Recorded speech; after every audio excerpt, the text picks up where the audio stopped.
My name is Janet Foreman, and I am 29 years old. If someone had told me a year ago that the most defining moment of my adulthood would be watching the man I loved let another woman drag her hand up his thigh in a crowded bar, I would have laughed. I used to believe heartbreak came with warning signs, arguments, distance, cold silence. But the truth is simpler and far more brutal. Sometimes the person you trust just turns their face towards someone else, and they don't bother to turn back. I had been with Elias Ward, age 27, for 3 years. We had lived together for 2. On social media, we looked like a polished, enviable couple. My structured career in supply chain operations paired with his easy charm and camera-ready smile. People assumed we were equals. We weren't. I was the backbone, the planner, the financial engine. Elias was the personality, the sparkle, the one who wanted the world to notice him. My work is not glamorous. Logistics management means early alarms, crisis emails before sunrise spreadsheets that dictate global movement of goods more than human emotion does. But that quiet, disciplined job paid for the sleek apartment in the center of the city that Elias loved to photograph for his followers. It paid for his student loans during his career, slump his nights out that he called networking, and the dinners he promised he would cover someday when he caught a break. In the beginning, his charm was directed at me. He made me feel like I was the only person in the room worth looking at. But in the last 6 months, that light had shifted. Not gradually, violently. He needed attention, the way some people need air. Strangers, coworkers, even cashiers at the corner store, he fed off their reactions, their laughter, their flattery. And when I asked why he kept hiding his phone when I entered the room, why he stayed out until 2 in the morning, with work contacts I had never met, the script was always the same. Janet, you are so controlling. You are suffocating me. You need to learn how to trust someone. You're acting like an old lady. He said those things with a superior shrug, like I was the problem, like wanting respect made me weak. I convinced myself I was being paranoid. I convinced myself that confidence meant never questioning him. But confidence is not the same as self-abandonment. I learned that too late. The shift, the real one, came when he joined a new PR firm, a place full of people who live for nightlife and curated chaos. Suddenly, our quiet Friday evenings became unacceptable. He needed to be out, needed to be seen, needed to keep up with the energy of the group.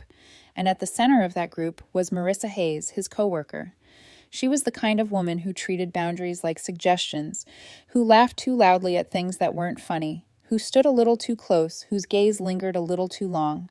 The first time I met her, she sized me up the way people inspect return policy tags on receipts, calculating what she could get away with. That Friday, Elias told me we were going out with his crew.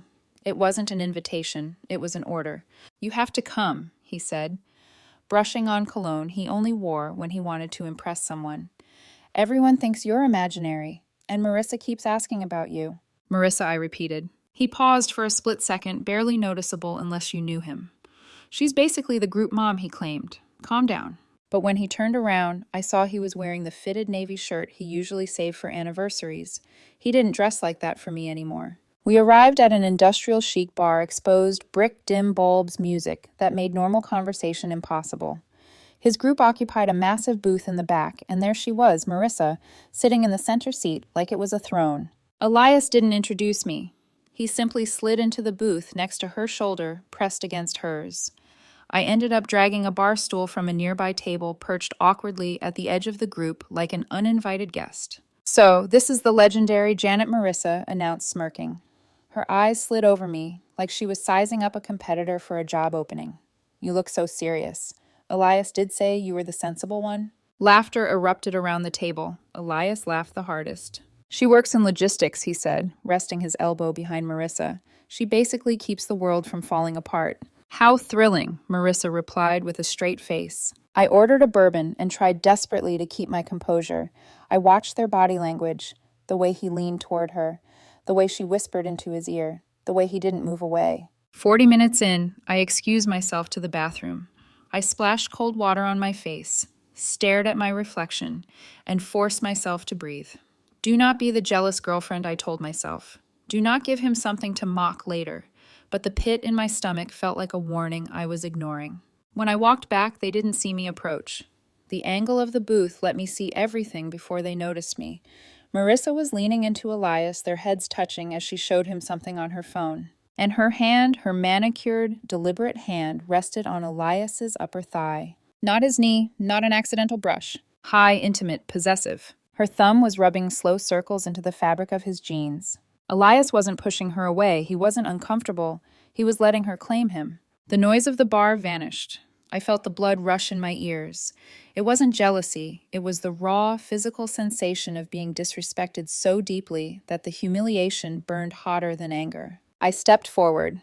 I tapped Elias's shoulder. He looked back annoyed to see me. I pointed at Marissa's hand. My voice was low, controlled. Elias, tell her to remove her hand. Marissa didn't pull away. She actually squeezed his thigh like testing a boundary she already knew he wouldn't defend. Elias chuckled. Janet, relax. She gets touchy when she's drunk. You always overreact. The table laughed again. I watched Elias bask in it. And that was the moment.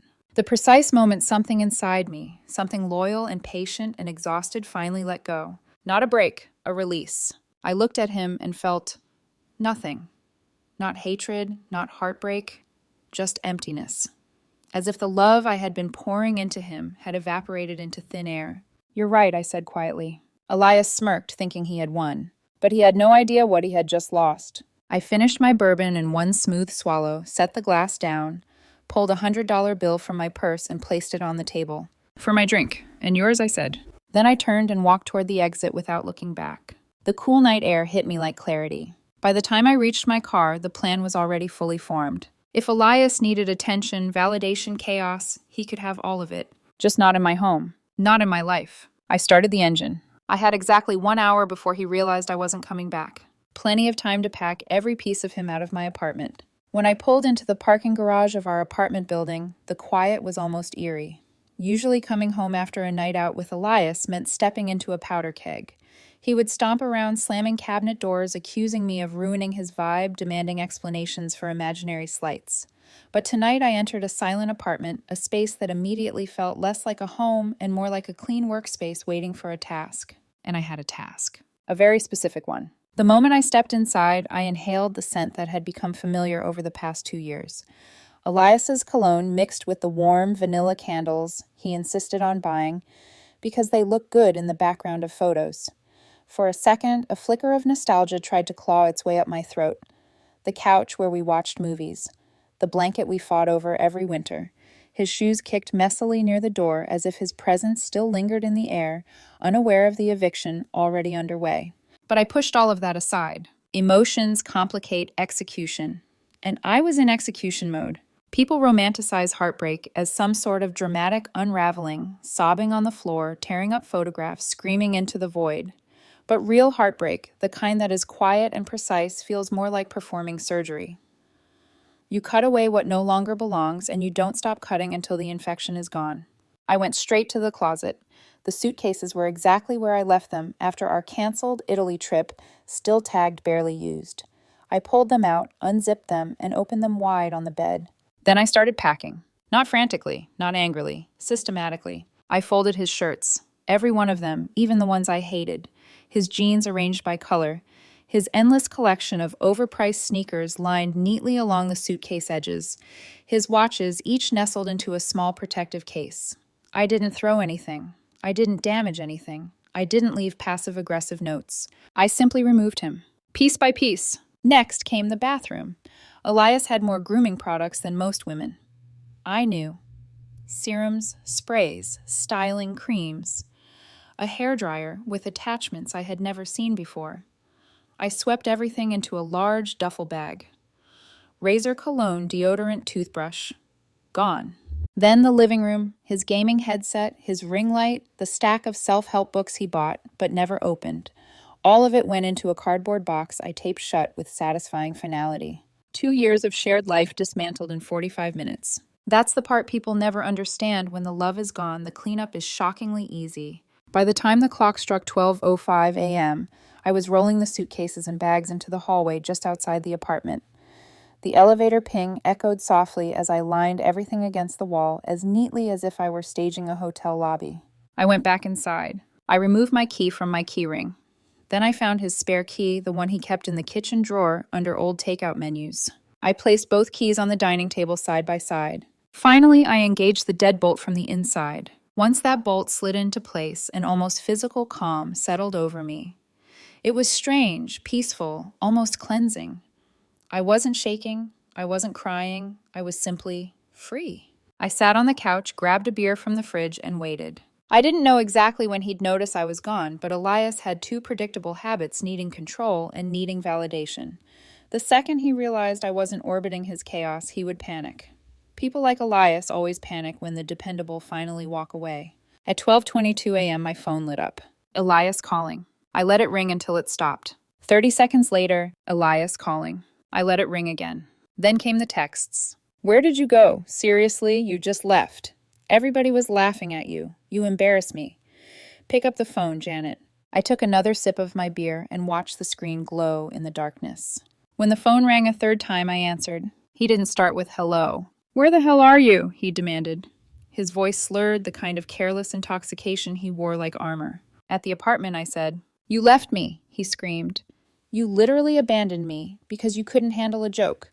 Marissa had to pay for my drink because you ran away like a... I didn't run, I said calmly. I left. There's a difference. You need to come pick me up. I'm freezing. No. Silence. The kind that signals disbelief. What did you just say? I said no. I'm not coming to get you, Elias. You're being dramatic, he snapped. Just get in the car and... I am not picking you up, I repeated. Marissa can take you home. You made it very clear she's the one you prefer in your space. He let out a bitter laugh. Oh my God, Janet, don't start this. It meant nothing. She's just clingy. It was a joke. You're acting insane. Then you should have no problem catching a ride from someone else. I'm taking an Uber, he growled, trying to reassert control. And when I get home, you're sleeping on the couch. I'm not sleeping on the couch. Oh, you think you're going to kick me out of the bedroom. Try again. Elias. I said, my voice steady and almost gentle. You don't live here anymore. The silence was ice cold. What, he asked, laughing nervously. Janet, what are you talking about? I went home to pack your things. They're in the hallway. Suitcases, bags, your chargers in a box. Everything you'll need for a while. You packed my... You're joking. This is one of your dramatic episodes. I'm not joking. You cannot kick me out. I'm on the lease. No, you're not, I said. I renewed it last month. Alone. His breath hitched. You didn't tell me that. You didn't ask, I replied. And you haven't paid rent in 3 months, Elias, so don't try to make this a legal conversation. I'm coming home, he hissed, and if you don't open that door, I'm calling the police. Call them, I said. I'll show them every message where you belittled me and every financial record showing I've supported you for 2 years. But Elias, I'm not opening this door. His voice shifted, then anger dissolving into fear. Janet, where am I supposed to go? I don't know, I said softly. Maybe Marissa has room on her couch. She seemed very accommodating. He let out a strangled sound, half sob, half curse, before I hung up. Then I blocked his number. At 3:15 a.m., the elevator dinged. He started pounding on the door, screaming my name, begging, threatening, crying. It sounded like a storm beating against a sealed window, loud, desperate, but ultimately powerless. After 20 minutes, another voice drifted through the door. A female voice. Elias, come on, she said. Let's go. Marissa. He protested weakly. She coaxed him. Eventually, the elevator dinged again. Silence. The kind of silence that feels like the first deep breath after almost drowning. I slept for 10 hours. The weeks that followed felt unreal, not because anything dramatic happened, but because nothing did. For the first time in years, my life was quiet, steady, predictable in a way that felt like standing in warm sunlight after months of rain. I didn't realize how much space Elias had taken up in my head until he wasn't there to fill it anymore. The first morning alone, I woke up without tension in my shoulders. I brewed coffee without worrying about whether the grinder would wake him and trigger an argument. I left for work without tripping over his shoes. When I came home, the apartment looked exactly as I left it. No messes, no demands, no chaos.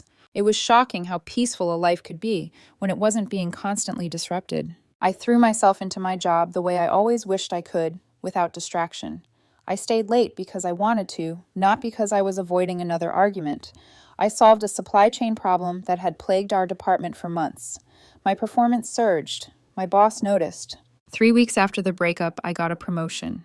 Elias had always said my job was boring, but boring things like structure, organization, self-respect have a way of quietly building empires. I was proof of that. My bank account began to grow too. without his nightly emergencies, random subscription renewals, bar tabs, masquerading as business expenses, or impulsive shopping sprees charged to my card, I realized just how much financial oxygen Elias had sucked out of my life. By the end of the month, I felt something I hadn't felt in a long time: security, independence, stability. Meanwhile, the hurricane forming on Elias's side became impossible to ignore. I didn't check his social media. I had blocked him everywhere. But even that didn't spare me from the screenshots friends kept sending, just so you know. The narrative he spun online was spectacular in its fiction. According to him, I was an emotionally abusive control freak who threw him out on the street in the middle of the night because he dared to talk to a female coworker. He posted tearful selfies in cars, bathrooms, and stairwells. He shared dramatic quotes about surviving toxic relationships and healing from cruelty. He even posted a vague message about finally escaping manipulation. His followers ate it up. He gained sympathy, comments, validation, the very things he lived for. But the people who knew me, they didn't buy any of it. I didn't respond. I didn't defend myself. I didn't send counter screenshots. I chose gray rock, emotionless, unreactive, untouchable. People think silence is weak, but silence is a fortress, and Elias had no idea how to breach it. 2 months in his online smear campaign slowed. Maybe the sympathy dried up. Maybe the drama stopped getting him attention. Maybe people started to see through him. Whatever the reason, the posts became less frequent.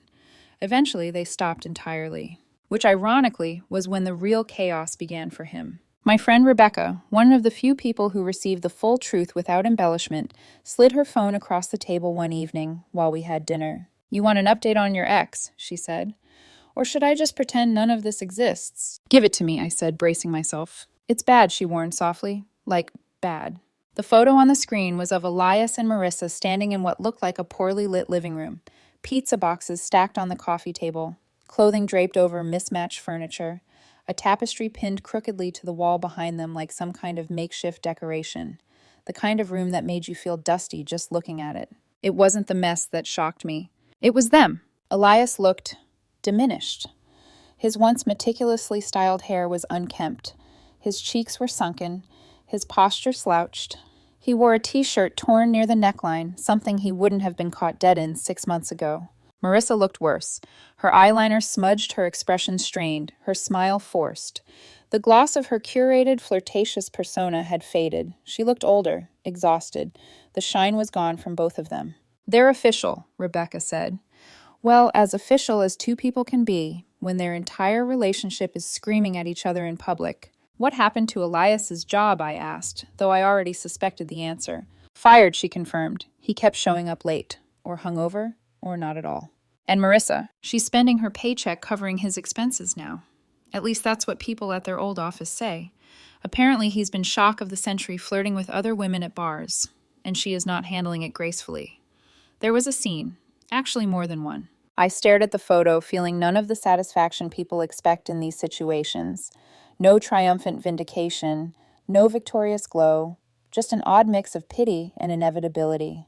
A man who burns down his own life will always look surprised when he's left standing in the ashes. "He asks about you," Rebecca added, watching my face carefully. My eyebrow lifted. "About me?" "Not directly, but in that way, people ask when they're trying not to care. He asked one of his friends if you're seeing anyone, if you're okay, if you ever talk about him." "And what did you tell them?" I asked. "The truth," she said, "that you're doing great." I exhaled a slow, quiet breath that felt like closing a chapter. But Rebecca wasn't finished. "He's not stable, Janet. He's going to reach out eventually. Men like him don't let go of their lifelines." "Not really. Not when the world they chose starts collapsing around them." I didn't doubt it. Elias always believed the worst consequences would never reach him. He believed someone, usually me, would rescue him before things became too real, too painful, too permanent. He didn't understand that I had cut the cord, that there would be no rescue. And still, somewhere deep down, I could feel it. The silence wouldn't last forever. People like Elias never stay quiet. The crash was coming. All that remained was waiting for the impact. It happened on a Tuesday afternoon, the kind of forgettable weekday when life feels steady, almost painfully ordinary. I was leaving a meeting about a major routing overhaul, one of those career-defining projects I could never have handled, while juggling the emotional maintenance of dating Elias when my phone buzzed with an unknown number. Normally, I let unfamiliar calls go to voicemail, but I had been expecting a contractor to return my message about furniture repairs in the apartment, so I answered. "This is Janet." There was a pause, a small shaky inhale. "Janet." The voice was unmistakable even in its fragile, unraveling form. Elias. For the first time in half a year, hearing him didn't ignite anything. Not anger, not longing, not bitterness. His voice hit me like background noise, a sound I recognized but no longer reacted to. "I didn't think you'd pick up," he said. "I didn't know it was you," I replied. "What do you want?" I need 5 minutes. Just to talk." The desperation was barely hidden. "Please, I'm not asking for anything. I just need clarity." Clarity, as if clarity was something he'd ever valued. My mind flicked through a dozen possible responses. Hang up. Ignore him. Block the number again. That's what any sane advice column would tell me to do. But I have never been a person who leaves a loose thread unexamined. Logistics trains you to assess every unknown variable before deciding whether it's a threat. So I agreed. "I'm leaving the gym in 20 minutes, I said. "If you want to say something, you can say it in the parking lot. I'm not meeting you for coffee. I'm not going anywhere private." "Okay," he said instantly. "I'll be there." I knew he would. When I walked out of the gym, the late afternoon sun lit the asphalt in soft gold. My new car, a sleek charcoal coupe I'd finally allowed myself to buy, reflected the light like a polished stone. I felt composed, strong, entirely myself. Then I saw him. He was leaning against the hood of an old Honda Civic 2 spots down. The contrast between us was stark and almost cinematic, like a before and after image, except this time I was the after and he was the before. He was thinner, not in the healthy, disciplined way, but in the way stress eats at a person. His hair was unkempt, his eyes ringed with exhaustion. He wore a hoodie that looked as if it had seen more floors than closets. His once meticulous posture had collapsed into something slouched, defeated. When he saw me, his mouth parted slightly. A small broken sound escaped him. "Wow," he whispered. "You look incredible." I didn't respond. I didn't need to. "And you look tired," I said quietly. It wasn't an insult, just the truth. He let out a jagged laugh. "Yeah, it's been a rough couple of months." "I heard about Marissa," I said, though. "Rebecca had only given me fragments." Elias flinched a full-body recoil. "She's a sociopath," he blurted. "You were right about everything. She cheated on me. With the bartender, at that same bar we went to. Can you believe that?" The irony was a living thing between us. "I can believe it," I replied. "She showed you exactly who she was the night I met her. You just didn't want to look." "I know," he said, voice cracking. "God, Janet, I know." Then the tears came. Not gentle tears, not dignified sadness. This was the guttural sobbing of someone who had burned their own house down and finally looked at the ashes. "I was so stupid," he choked out. "I got caught up in the attention. The nightlife. The validation. I don't even know what I was thinking. I miss you. I miss us. I miss my best friend." He took a step closer. His hands twitched like he wanted to touch me, but knew he shouldn't. "I'm staying at my mother's place now," he continued. "I left Marissa. I'm done with that life. I'm ready to be serious again. I'm ready to be the man you wanted." A long, quiet moment passed. I looked at him, really looked, and waited for something inside me to react. Love, anger, sadness, anything. But the space inside me where he used to live was empty, completely peacefully empty. "You're not ready to be serious, Elias," I said, unlocking my car. "You're just broke." He reeled back like I'd slapped him. "That's not fair," he whispered. "No," I asked calmly. "Let's go over the facts." I leaned against my door, meeting his eyes without flinching. "You didn't love me when you let Marissa put her hand up your thigh. You didn't love me when you mocked me in front of your friends. You didn't love me when you lied, hid your phone, and called me controlling for wanting basic respect. You didn't love me when you spun fake stories online to get sympathy. And you didn't love me when you watched me walk out that bar door and didn't bother to follow." Tears streamed down his face. "People make mistakes," he whispered. I was angry. I wasn't myself. "Buying the wrong brand of milk is a mistake," I said coldly. "Humiliating your partner to boost your ego is a character flaw. And unlike mistakes, character flaws don't go away because you're lonely." "I'm not lonely," he snapped, mask cracking. "I want you. We had 3 years, Janet. You can't just throw that away because of one bad night." "It wasn't one night," I replied. "That night was just the audit. The real damage had been happening for a long time." His breath shook. "So, that's it. You're just going to be cold. You're going to punish me forever." "I'm not punishing you," I said. Punishing you would require caring enough to teach you a lesson. I don't want to teach you anything. I want peace. I opened my car door. He lunged not aggressively, but desperately, and grabbed my arm. His grip was weak, shaking. Please, he begged. Just one drink. Let me explain. Let me try. I can be different, I swear. I stared at his hand until the discomfort forced him to let go on his own. You told me that night, I said softly, that I caused too much drama, that I embarrassed you. His mouth opened, trembling. I didn't mean it. It doesn't matter if you meant it, I replied, because you were right. He blinked, confused. Drama is inefficient. It is a waste of resources.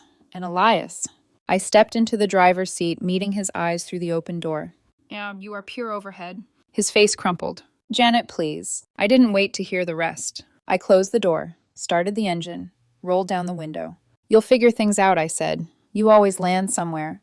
But that somewhere won't be me. He shook his head violently. You'll never find anyone like me. You're right, I said calmly, and thank God for that. I rolled the window up and pulled out of the parking lot. In my rearview mirror, he stood alone on the cracked pavement, small, frantic, irrelevant, yelling my name as my car vanished into the warm, fading light. I didn't look back again. There was nothing behind me worth seeing. In the days after that parking lot meeting, I expected Elias to disappear quietly. That would have been the mature thing to do, the logical thing. But logic had never governed his life, only impulse. And people like Elias do not fade, they thrash. They claw for the stage lights even as the set collapses around them. The first escalation came 2 days later. A long, rambling email from an address I didn't recognize landed in my inbox. He must have created a new account after I blocked his old one. The subject line read, "Please, just read." Against my better judgment, I opened it. It was a 10-paragraph monologue about regret, loneliness, and undying love. He apologized for letting things get messy, as if infidelity and public humiliation were spilled paint on a carpet rather than a pattern of choices. He said he finally understood what I meant about boundaries. He said losing me was like losing the sun. He said he was willing to go to therapy for me. He said all the right words wrapped in all the wrong intentions. But one line stood out above everything else. I need you. I don't know how to fix myself without you. There it was, the truth. Not love, dependency. Not partnership, survival. Not remorse, desperation. I didn't respond. He tried again the next day, this time through a phone number with no caller ID. I let it ring. He tried at midnight, then again at 2:14 a.m. Blocked. By the end of the week, he had run out of new ways to contact me. That's when his tone changed. The sweetness curdled. When manipulation no longer worked, he reached for anger. The next email came from yet another new address. This time the subject line read, "You owe me." I didn't need to open it to know the contents. I deleted it instantly. But the pattern was clear. Elias wasn't searching for closure. He was clawing for control. Still, I stayed quiet. I stayed grounded. I stayed elsewhere, mentally, emotionally, geographically. My life was too peaceful to let him drag me back into the storm he'd created. But storms, even dying ones, tend to thrash hardest before they disappear. The final confrontation came on an unexpected afternoon. I had taken my car in for routine maintenance and was walking back through the garage toward the elevator. The air smelled faintly of gasoline and warm concrete. The hum of engines echoed in the distance. Then I heard footsteps behind me, quick, uneven, almost running. Janet. My whole body went cold. Elias. He looked worse than the last time I saw him. Paler, more frantic. His hair was unwashed. His hoodie hung off one shoulder. His eyes were wild, as if he hadn't slept in days. He jogged toward me, nearly tripping. "Why won't you answer me?" he demanded. "Why are you being so cold?" I stayed still, grounded. "Elias," I said calmly, "you need to leave." "No." His voice cracked. "No, I'm not leaving until we talk. For real this time. Not in a parking lot, not rushed. You owe me that." "I don't owe you anything." He laughed, short, high, unhinged. "We were together for 3 years. You can't just switch off your feelings like some machine." "I didn't switch anything off," I said. "You burned it out." He stepped closer, too close. "You think you're better than me now?" he spat. "With your job, your new car, your new life. You think you get to just walk away and pretend I never mattered." "You mattered," I said softly, "but not in the way you think. You mattered as a lesson." His jaw clenched. "A lesson," he repeated. "So I'm just some mistake you're glad to be rid of." "No," I replied. "You weren't a mistake. Mistakes are accidents. Accidents can be forgiven." He swallowed hard, waiting. "But you," I continued steadily, "were a calculated loss, an unprofitable investment, a liability I kept too long because I confused patience with loyalty. His face twisted anger, shame, disbelief, all fighting for dominance. You're heartless, he whispered. You're acting like some executive cutting costs. If that helps you understand, I said, then sure. Tears welled in his eyes. I loved you. I still do. I didn't flinch. You didn't love me, I said. You loved the version of yourself I allowed you to be. The supported version. The protected version. The sheltered version. That's not true. I loved you, I said, cutting him off. For a long time, and you knew that. But you didn't protect that love. You exploited it. He pressed his hands to his face. I can change, he whispered. I'll do anything. I don't want you to change for me, I said, because the man I want, the man who could meet me where I am, was never you. His shoulders shook. So that's it, he choked. You're just done. Yes. He stared at me, breathing hard. Then something dark flickered in his expression, the last flicker of the version of him I had walked away from. You'll regret this, he said softly. No, I replied. I regret staying as long as I did. A tremor passed through him. He wiped his face with the sleeve of his hoodie and took a shaky step backward. You'll never find anyone like me, he said again. But this time the words were wilted, hollow, defeated. I hope not, I said gently. He swallowed, looked at me one last time, and nodded, tiny broken final. Then he walked away. No yelling, no pleading, no theatrics. Just footsteps fading into the concrete silence. I stood there for a long moment, inhaling deeply, letting the calm settle into my bones. The garage felt oddly sacred, like a sanctuary carved out of steel and quiet. When I finally stepped into the elevator, I could feel it. The drama was gone. The chaos was gone. The weight was gone. What remained was peace, clean, steady, undeniable peace. I didn't look back. There was nothing behind me worth seeing.